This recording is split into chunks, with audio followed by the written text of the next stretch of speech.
Olá, vocês que nos acompanham pelas redes sociais, pelo YouTube, pelo Facebook. É uma alegria muito grande podermos estar com vocês novamente, dando seguimento ao estudo da Revista Espírita de Allan Kardec. Não cansamos de insistir este magnífico trabalho do nobre codificador. Nosso estudo cronológico sequencial, hoje abordando a Revista Espírita de agosto de 1859. Essa revista é composta de 6 artigos, na verdade seriam 7, mas 2 estão conectados, correlacionados, conforme veremos. Então, 6 artigos, nós vamos aqui comentando um a um, deixando para o final aqueles artigos que mereçam um pouco mais de consideração doutrinária. Um dos artigos, é o primeiro artigo da revista de agosto de 59, é chamado Mobiliário de Além-Túmulo. É um texto muito significativo. Nós sempre recomendamos a leitura na íntegra dos textos que aqui nós comentamos, porque os nossos comentários não conseguem reproduzir a integralidade do pensamento de Kardec ou as orientações espirituais que constam da revista. Este texto é tão importante que ele acabou gerando o capítulo 8º de O Livro dos Médiuns, um capítulo muito importante chamado O Laboratório do Mundo Invisível, porque nós vimos que Kardec já vinha comentando sobre os fenômenos espirituais, entre eles a aparição. Já falamos aqui de artigos que explicam como é que os espíritos apareciam. Kardec faz o estudo do perispírito, fala que o perispírito tem essa característica, sofre essa modificação molecular pela ação do espírito, muitas vezes, pela vontade, mobilizando recursos anímicos, muitas vezes mobilizando recursos da natureza, os fluidos da natureza, usando fluido magnético animal do médium para produzir as aparições, tangíveis ou não, mas é assim que se dá. Nós vamos ver até no nosso estudo de hoje que quanto mais elevado o espírito, menos ele necessita dos médiuns. Então há espíritos que já têm condições, sobretudo os mais elevados, de produzir fenômenos sem o concurso dos espíritos, movimentando recursos fluídicos próprios e ou buscando recursos fluídicos à sua volta na natureza. E há espíritos também que, com a permissão de Deus, ainda que não superiores do ponto de vista moral, mas possuem o conhecimento da técnica, então mobilizam recursos mentais e produzem em exceção, porque os espíritos superiores têm mais condições de produzir isso sem o concurso dos médios, portanto, em regime de exceção, espíritos inferiores, mais conhecedores da técnica e do meio pelo qual podem fazer, às vezes conseguem produzir também aparições. Mas algo que chamou muito a atenção do codificador diz respeito ao vestuário, às roupas e os objetos e acessórios que os espíritos muitas vezes se apresentavam. Às vezes com a roupa que ele costumava usar na última reencarnação, que ele gostava, a roupa normalmente com que foi sepultado, velado, objetos de cunho pessoal que ele gostava. Nós vamos ver aqui uma tabaqueira, muitas vezes um cachimbo, às vezes um óculos. Tudo isso para que ele possa ser facilmente reconhecido por aquelas pessoas às quais ele se apresenta. Então Kardec questiona como é que os espíritos produziriam este mobiliário, esta vestimenta, esses objetos. Inclusive Kardec chega a cogitar da possibilidade dos objetos materiais aqui na Terra como se ele tivesse um duplo etéreo, né? E os espíritos, portanto, usando este dupletério dos objetos materiais, fariam essa apresentação com esses objetos. E nós vamos perceber que Kardec recebe a carta de um correspondente, onde faz essa observação de que numa velha habitação, ali tiveram fenômenos de aparição de um espírito que já se encontrava na erraticidade, onde ele aparece fumando um cachimbo, inclusive saía fumaça, e outra aparição de um espírito ainda encarnado. A gente sabe que é possível, enquanto o corpo está dormindo, o espírito pode aparecer em outro local, ficar visível, tornar-se tangível, etc. E esse espírito aparece mexendo entre os dedos uma tabaqueira, né? Então, e chega inclusive a tomar uma pitada, como diz aqui do texto de Kardec. Então Kardec começou a achar que esses objetos materiais teriam uma representação etérea no além, o que justificaria isso. E quando Kardec consulta o espírito São Luís na Sociedade Parisiense, ele vai obter uma resposta em sentido diverso do primeiro pensamento, a ideia concebida por Kardec, e essas perguntas e respostas estão, parte delas, quase a sua totalidade, estão compondo o capítulo 8º do Livro dos Médiuns. Então, vemos mais uma vez a Revista Espírita servindo como suporte para as obras básicas da codificação, o laboratório da codificação. E nessas perguntas, não vamos ver todas, mas São Luís vai explicar, portanto, que os espíritos movimentam os fluidos espirituais à sua volta, que por sua vez, na sua origem, são subprodutos do fluido cósmico universal, essa matéria elementar primitiva, que muitos chamam o pensamento divino, o halo divino.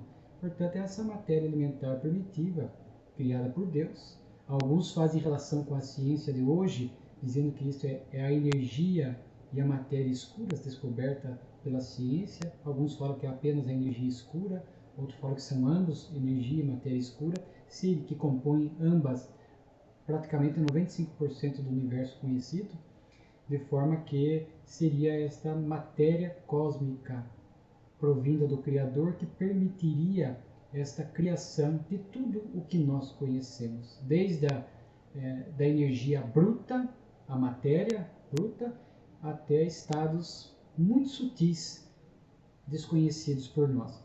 Então, São Luís fala que o espírito, através da sua vontade, portanto, muitas vezes agindo com consciência, ele age pelo pensamento impactando esse fluido à sua volta e a partir disso, portanto, ele cria esses objetos, a partir desta matéria primitiva à sua volta. Então, ele cria essa tabaqueira, criou esse cachimbo, criou ali a imagem da fumaça, para dar essa impressão de realidade e para demonstrar demonstrar quem o espírito era de fato. Porque às vezes objetos, apetrechos pessoais dão esta garantia ao médium ou às pessoas que estão vendo o espírito. Então, vemos aqui como São Luís fala, ele chega a dizer esses elementos, esses fluidos espirituais disseminados no espaço, portanto, formando ali o habitat, né, esse ambiente do mundo espiritual. Portanto, na obra Gênese, é um estudo vigoroso sobre os fluidos, então a gente percebe que no mundo espiritual há esses fluidos espirituais, que são subprodutos do fluido cósmico universal, onde o pensamento do espírito age e produz essas chamadas criações mentais. Kardec faz várias perguntas interessantes, elas podem ser criações permanentes. São diz que sim, mas que isto não é autorizado em nosso planeta, talvez em situações muito excepcionais. Kardec pergunta se o espírito podia criar, como criou a tabaqueira, ele podia criar veneno e isso poderia levar uma pessoa a óbito. Os espíritos, São Luís diz que sim, mas que isso não é permitido por Deus. Então vejamos o limite. Há uma ordem divina controlando tudo. Os espíritos não podem agir simplesmente como querem. né, como desejam, há leis que regulam essa ação da espiritualidade. Kardec fará outras perguntas bastante interessantes, inclusive sobre se eles poderiam criar alimentos e se ingerido este alimento por encarnado, ele poderia ter a sensação de saciedade. São Luís diz que sim, inclusive nós vamos ver uma história onde acontece isso, no estudo de hoje ainda. Então a gente percebe que quanto mais evoluído é o espírito, mais conhecimento e moralidade, melhor ele lida com essas criações mentais mais facilmente. Quanto mais atrasado o espírito, desconhece muitas vezes esses fenômenos, alguns conhecem a técnica, mas agem de forma mais limitada nessas criações. Mas existem também, nós já vimos, as criações inconscientes. Por exemplo, às vezes alguns vestuários. Há espírito que desencarna, desperta no mundo espiritual com uma vestimenta. E sem que ele tenha conscientemente manejado o pensamento para criar. Mas inconscientemente o seu pensamento impacta os fluidos espirituais à sua volta e acaba criando, portanto, a sua vestimenta. Então, existem as criações conscientes e inconscientes. Nós vamos poder estudar muito isso ao longo das nossas leituras e reflexões da Revista Espírita. Então, vejamos o quanto são informações relevantes, o capítulo 8º do Livro dos Médiuns, para a gente entender, portanto, essas criações que se dão pelos espíritos no mundo espiritual. Dando sequência nessa mesma linha de assunto, Kardec vai falar da escrita direta, ou a pneumatografia, quando os espíritos produzem textos em papéis sem o intermédio direto dos médiuns. Psicografia, o médium segura o lápis, a caneta, o instrumento e de forma mecânica, semimecânica ou de forma consciente, ele, de forma intuitiva, ele vai ali escrever a mensagem. Na escrita direta, Kardec diz que pelo recolhimento, pela oração, pela evocação e havendo permissão de Deus, os espíritos, você deixa um papel e ali aparece o texto. Os espíritos movimentam esses fluidos espirituais, criando, portanto, condições, criando substâncias e meios para que aquele papel em branco agora esteja impactado por um texto, palavras que ali são escritas diretas, sem o concurso do médium. E Kardec cita alguns casos, inclusive do senhor Didier, que era membro da Sociedade Parisiense, narra 2 episódios que aconteceram com ele, dentro inclusive do Museu do Louvre e numa outra igreja, em Paris, onde ele faz o teste, deixa o papel, faz a evocação e aparecem textos bem curtos. No primeiro uma palavra escrito Deus e depois amai a Deus. O Kardec diz que as escritas diretas, via de regra, são textos mais sucintos, mais curtos. Kardec, inclusive, se utiliza da escrita direta, às vezes, para buscar a universalidade dos ensinos na compilação e na codificação do Espiritismo, utilizou-se desse recurso, e então isso pode ser produzido com o concurso de um médium, que cede o fluido magnético animal, ou ectoplasma, para esse fenômeno de efeito físico, ou o espírito, tendo recursos e condições e permissão divina, poderá produzir isso manejando recursos próprios, conforme inclusive nós vamos ver que no estudo de hoje, que para alguns espíritos e para algumas situações, a ausência do médium não é empecilho para fenômenos produzidos direto pela espiritualidade. Kardec chega a dizer que a psicografia e a psicofonia são mais usadas porque elas permitem um diálogo com os espíritos, perguntas, respostas, textos mais longos, portanto mais instrutivos. A escrita direta não permite um diálogo com a espiritualidade, simplesmente ali aparece um texto, normalmente, como eu disse, muito curto, mas para comprovar a intervenção dos espíritos do que propriamente trazer uma informação. Acontecia muito naquela época, na antiguidade, Kardec até cita essas ocorrências, mais rara na atualidade, mas ainda temos notícias esporádicas. Conforme mencionamos no estudo passado, Kardec inaugurou em julho de 59 os boletins da Sociedade Parisiense, descrevendo sucintamente as reuniões administrativas, os pontos mais importantes, e que alguns deles servem inclusive de parâmetros para a nossa gestão da casa espírita. Nós mencionamos que Kardec vai utilizar esses boletins durante algum tempo, não até o fim da revista, abril de 69, porque ele perceberia que tomaria muito tempo e espaço da revista. E ele preferia dar um outro direcionamento. Mas enquanto for publicado, nós vamos ver muitos boletins ainda, há algumas instruções. São muitos boletins, porque são as reuniões que aconteceram em julho de 59, mas aqui algumas nos chamaram a atenção.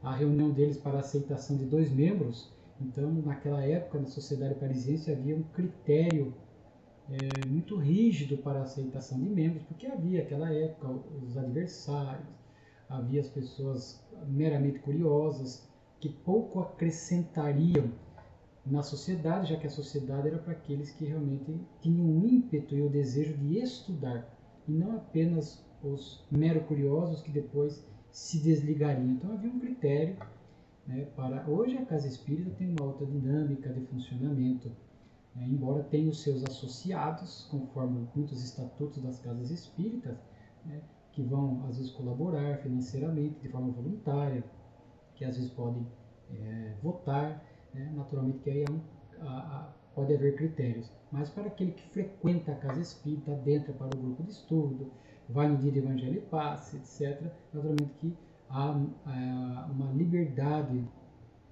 de entrada e saída. Mas é interessante, não transcreve a mensagem, mas há uma citação de uma mensagem de Cristóvão Colombo, conhecido aí em nossa história, e a citação que ele faz é interessante, porque ele diz que ele tinha uma missão, e percebemos que a missão de Cristóvão Colombo realmente era grandiosa, a descoberta da América, enfrentar as águas hostis e desconhecidas, e vai, portanto, descobrir a América. Mas ele fala no sentido que a missão dele e de outros espíritos não é fatalista, que há o livre-arbítrio, que o espírito pode, na reencarnação, de repente não executar. Então, quando a gente estuda a questão do planejamento reencarnatório, por mais que pontos tenham sido assumidos pelos espíritos, tarefas, missões maiores ou menores, naturalmente que sempre há o livre-arbítrio, não é fatalidade. Quanto mais evoluído é o espírito, mais ele dará conta das suas missões. Por exemplo, o próprio Kardec, um espírito superior, é pouco provável que um espírito do porte de Kardec não executasse a sua tarefa. Mas, pensando nessas tarefas menores, não de espíritos superiores, mas de espíritos com talvez uma pequena evolução, se comparada com a média, nós vamos ver que, ou tarefas que nós assumimos aqui, a missão no sentido de tarefa, de compromissos, que muitos de nós assumimos, na verdade, um compromisso que nós fazemos que não necessariamente vai ser executado, vai depender do nosso livre-arbítrio aqui na Terra. E, infelizmente, nós vamos ver na literatura espírita que muitos se distanciam dos seus planejamentos reencarnatórios, usam mal o livre-arbítrio, acabam sendo envolvidos pelo império da matéria, pelo prazer, pelas tendências equivocadas, pelo homem velho, e acabam complicando a reencarnação. Vejamos, portanto, que é um planejamento, não uma fatalidade. Quanto mais atrasado é o espírito, mais dificuldade talvez ele tenha para executar. Quanto mais elevado, mais as chances de executar a tarefa. Agora, quando falamos de um espírito superior, como um espírito puro, como Jesus, naturalmente que no espírito puro a gente descarta totalmente a possibilidade de não executar a missão. É um espírito puro que já venceu as tendências inferiores, é um espírito puro que vê, enxerga e entende Deus e é um colaborador mais efetivo da vontade de Deus. Então, naturalmente que nesses casos descartamos a não execução do planejamento. Mas à medida que nós vamos descendo na escala evolutiva, vão surgindo essas possibilidades, e Cristóvão Colombo menciona isso. E outra coisa importante que eu achei, eles já estão falando que eram as reuniões de julho, que foram publicadas na revista de agosto, e que agosto era mês de estação, mês de férias. e eles, portanto, dão férias para a sociedade ficará fechada no mês de setembro, que é agosto, perdão, por ser estação, que muitos vão viajar e ficariam poucas pessoas. E algo interessante, né? Naquele contexto, naquele início, naquele formato da sociedade parisiense, naturalmente que isso era possível, pela quantidade de pessoas, pelas tarefas ali exercidas, não tem esta amplitude de uma casa espírita, evangelização, mocidade, né, como nós temos hoje, às vezes tarefas de aberta ao público, de evangelho e passe e atendimento fraterno. Então é um pouco o objetivo é o mesmo, mas as tarefas das casas espíritas foram sendo ampliadas ao longo do tempo, mas sempre tendo como modelo geral a sociedade parisiense, a Casa do Caminho, na época do Cristo, mas, claro, com as especificidades da atualidade, pré-mocidade, muitas casas espíritas têm essa transição da evangelização para a mocidade. Hoje, há casas espíritas maiores e menores, com mais ou menos trabalhadores, cada uma com suas particularidades. O que nós recomendamos, quando fala-se de férias, é que a casa espírita não feche totalmente. Às vezes é comum, no final de ano, as casas menores, que não têm dificuldade de substituto, então você tem um grupo de estudo, por exemplo. Então tem o dirigente, dificuldade de substituto, 90% do grupo vai viajar, Natal, Ano Novo. Então às vezes conhecemos casas que o estudo, às vezes a mediunidade, 1 semana, 2 semanas, principalmente nesse período festivo de fim e início de ano, acabam suspendendo as atividades, porque não teria sentido numa reunião mediúnica comparecer 2 pessoas, num grupo de estudo comparecer 1, 2 pessoas, né? Agora, há grupos grandes, casas espíritas grandes, que tem substituto, tem frequentador que vai comparecer, daí há casas que funcionam ininterruptamente e em todos os segmentos, estudo, mediunidade, enfim. Então, repito, há que se olhar o porte de cada casa, mas há casas que necessitam fechar por breve tempo, às vezes 1, 2 semanas, um pouco mais, nesse período específico, por conta de praticamente um esvaziamento do grupo. Mas o que nós recomendamos é que a casa feche literalmente 2, 3 semanas todas as atividades. Então, às vezes o estudo, às vezes a mediunidade, o grupo da mediunidade, mas às vezes recomenda-se que, ainda que seja em rodízio e espaçado, o atendimento fraterno permaneça aberto, o dia de evangelho e passe, com uma escala, um rodízio de trabalhadores, esteja a casa espírita sempre aberta para acolher as pessoas, né?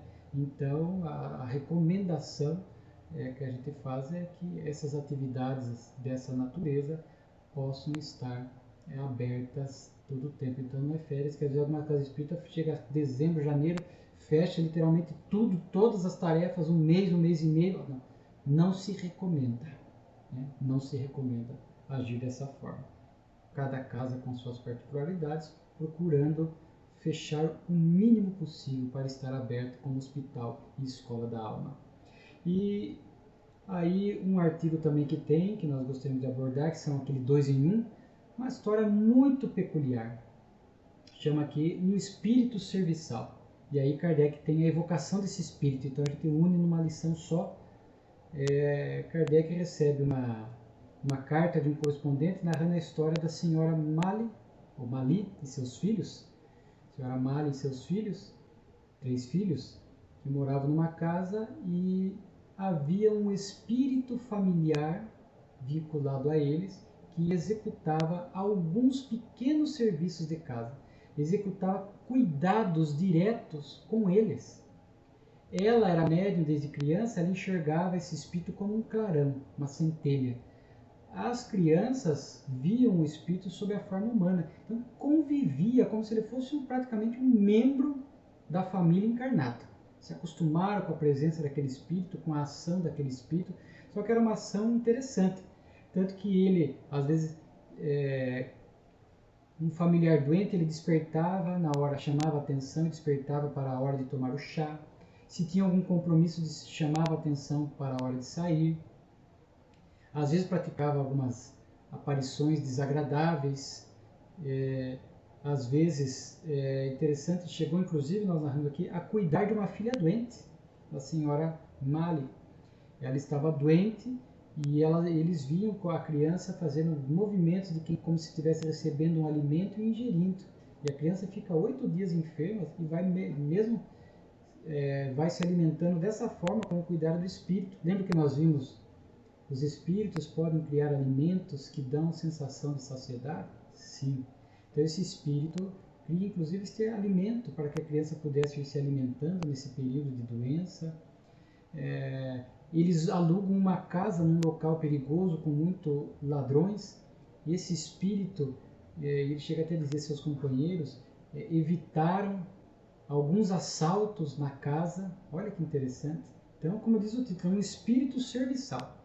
Uma história muito peculiar. Era um espírito que se vê conforme a sua ação, não era um espírito superior. Ficou ali aprisionado a todo momento no lugar. Às vezes produzia situações desagradáveis. Então era um espírito leviano, mas não mau, não necessariamente inferior, mas um espírito que chegou a dar sinais de sensibilidade e dedicação àquela família. Então, uma história bem peculiar. Kardec evoca esse espírito para colher informações doutrinárias importantes. Destacamos aqui 4 pontos. Primeiro, que o espírito diz que se vinculou à família porque tinha antigas relações e laços de amizade com ela. Então, vínculos do passado, de outras vidas. Que seria muito estranho ou pouco provável que um espírito que não tivesse nenhum vínculo com a família simplesmente se colocasse nessa posição de um espírito serviçal, servidor, inclusive para algumas atividades mais materiais, cotidianas daquela família. Então ele diz que tinha, sim, vínculos espirituais com aquela família. Outro ponto importante, Kardec pergunta, ele diz que está feliz no mundo espiritual e diz assim, porque eu não tenho preocupação e não sofro pelos outros. E também se vê que esse conceito de felicidade ele é relativo. Se perguntarmos para cada um que nós conhecemos, cada um vai dar um conceito. Isso tem muito a ver com maturidade, com evolução espiritual. Uma pessoa materialista, uma pessoa sensualista, uma pessoa que contém vícios, vai dar o seu conceito de felicidade associado aos seus vícios, aos seus hábitos perniciosos. Pessoas mais elevadas vão dar conceitos de felicidade dentro de um padrão mais ético, mais espiritual. Então esse espírito deu o conceito dele. Olha, eu não tenho preocupação nenhuma, estou aqui cuidando deles, estou aqui na casa, não sofro pelos outros, cuido deles e estou feliz. Então a gente percebe que é um conceito de felicidade bem relativo e não condiz com o verdadeiro conceito de felicidade quando nós ouvimos os espíritos superiores, que diz respeito ao progresso intelectual, moral, lidar com os conflitos, a prática do bem generalizado. Então é bem diferente quando a gente vê um espírito superior dando a sua narrativa de estar feliz no mundo espiritual. Nós já vimos alguns casos assim. São situações bem distintas. Então era o espírito que tinha uma ideia de felicidade equivocada. Ele acreditava ser feliz, mas não o era verdadeiramente. E Kardec pergunta se ele podia ficar visível à vontade e não precisaria de médium. Aí voltamos àquele ponto que, numa situação de excepcionalidade, fenômenos podem ser produzidos sem a presença do médium. Alguns fenômenos. Naturalmente que alguns dependem da psicografia, depende do médium segurando o lápis, enfim. Mas alguns fenômenos, às vezes, independem do concurso do médium. Já vimos casos de cura, da escrita direta, aparição, em situação de excepcionalidade, repito. E ele diz que sim, cita inclusive a escrita direta que nós mencionamos, então ele tinha algum nível de esclarecimento e diz que é possível. E sobre o alimento que ele forneceu para a filha doente, muito curioso, então ele disse, chamou de maná. Eu fui procurar a expressão maná, o que eu achei que é de origem hebraica, e está no livro de Êxodo, e maná é usado, uma palavra que designava um alimento fornecido por Deus no deserto, um alimento criado milagrosamente. Então foi um alimento fornecido por Deus naquele período do deserto, que ficaram os hebreus no deserto, na busca da terra prometida, a caminho da terra prometida. Então maná, então ele fez o maná, uma alimentação, e como? Através do pensamento, impactando esses fluidos espirituais, esses elementos espirituais dispersos à sua volta, e pôde criar, portanto, esse alimento que serviu para alimentar e saciar a criança enferma, e talvez até para ajudar na sua recuperação, naqueles dias, né? Aí no final nós temos uma nota de Kardec, que sempre enriquece essas comunicações espirituais. E Kardec vai dizer assim, nem todos nós somos assistidos pelos espíritos de forma ostensiva, como nesse caso que nós narramos, mas nem por isso deixamos de ser assistidos por eles e inspirados para o bem. É uma observação bem lógica e adequada de Kardec. Nós recomendamos para quem quiser estudar as questões 484 a 521 do Livro dos Espíritos, que vai cuidar de dois temas, do Anjos da Guarda e afeições de espíritos por certas pessoas. Porque aqui a gente viu uma afeição de um espírito por certas pessoas. Afeição por vinculações de vidas passadas, ou muitas vezes vinculações atuais. Espíritos do bem se vinculam a nós pelo nosso jeito, pelos nossos bons hábitos, pelo nosso esforço no bem, pela nossa prática da caridade, criam afeições conosco e passam a ser, veremos, espíritos simpáticos, né? E o tema do Anjos da Guarda, a questão 514, Kardec ali fala dos espíritos que nos assistem. Espírito protetor, nós temos um específico que cuida de nós, familiares que já estão ali no mundo espiritual e têm condições, estrutura e vêm nos ajudar, e os espíritos simpáticos, são essas afeições pelo bem, né? Que vêm também nos socorrer. Então vejamos quanta ajuda espiritual, né? E tudo isso é proveniente da misericórdia, do amor de Deus para conosco, que não nos deixa sós nas nossas experiências evolutivas, né? Então, aqui era uma história muito excepcional, onde vemos uma ação ostensiva de um espírito ajudando uma família bem intencionada, e vemos que nem por não vermos os espíritos, não ostensivamente assim, mas sabemos que todos nós recebemos esse socorro e essa ajuda espiritual. Como aprimorar isso? A sintonia.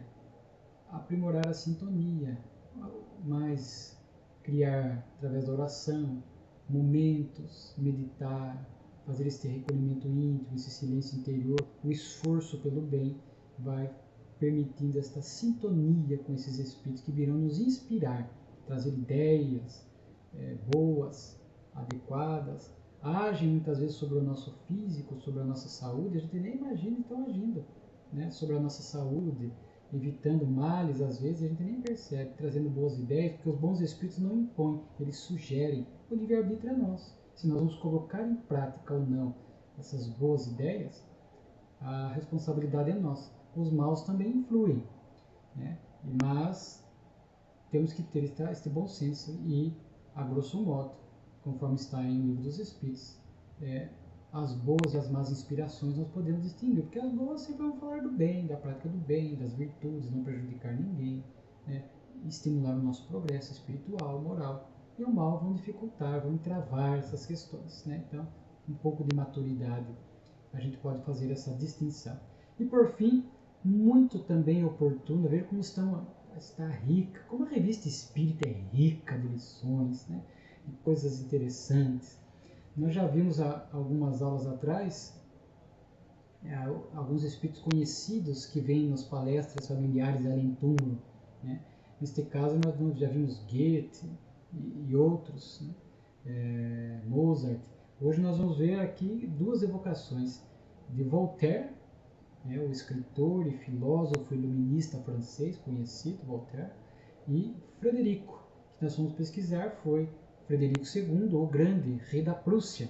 Por que os dois são evocados? Porque Voltaire foi conselheiro de Frederico II. Então Kardec evoca, são 3 evocações de Voltaire e uma evocação de Frederico. Só que é curioso porque quando na evocação em que os dois estão presentes, estabelece-se um diálogo entre eles, porque eles conviveram juntos, tiveram momentos comuns na Terra.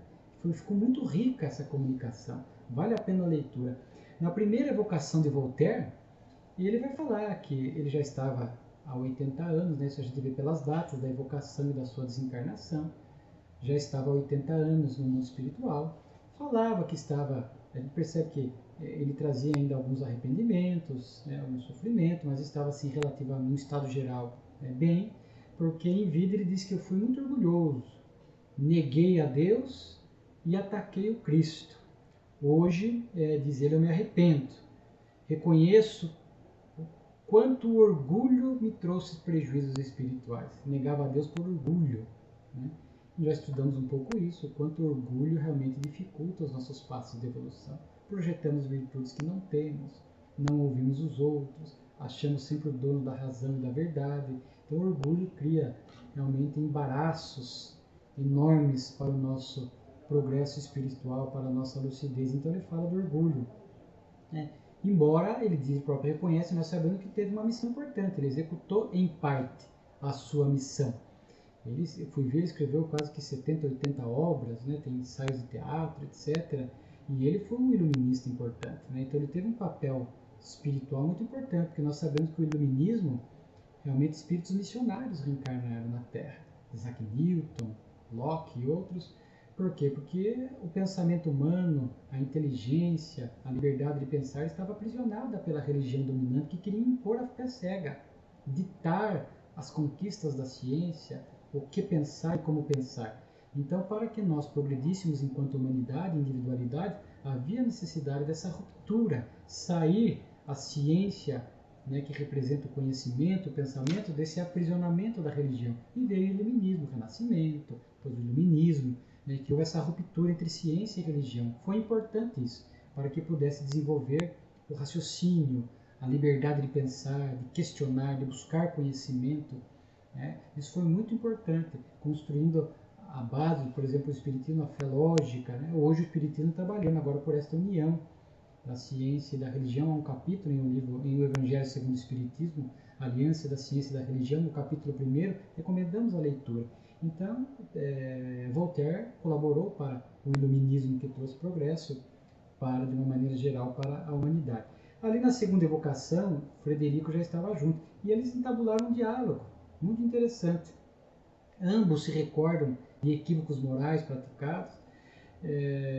Percebe-se que Voltaire estava numa condição espiritual muito melhor que Frederico. Tanto que Frederico chega a pedir ajuda para que Voltaire o segurasse pelas mãos e o ajudasse na sua reabilitação espiritual. Percebe-se que o espírito Frederico aqui estava um pouco mais em sofrimento no mundo espiritual. Pedia este socorro. Voltaire se coloca na condição de seu guia, de alguém que estava numa condição melhor, e naquele momento podia lhe estender a mão. Né? Frederico faz uma observação interessante, né? Ele diz assim: eu desejo o esquecimento do passado e uma nova reencarnação para que eu possa passar pelas provas e optar pelo trabalho.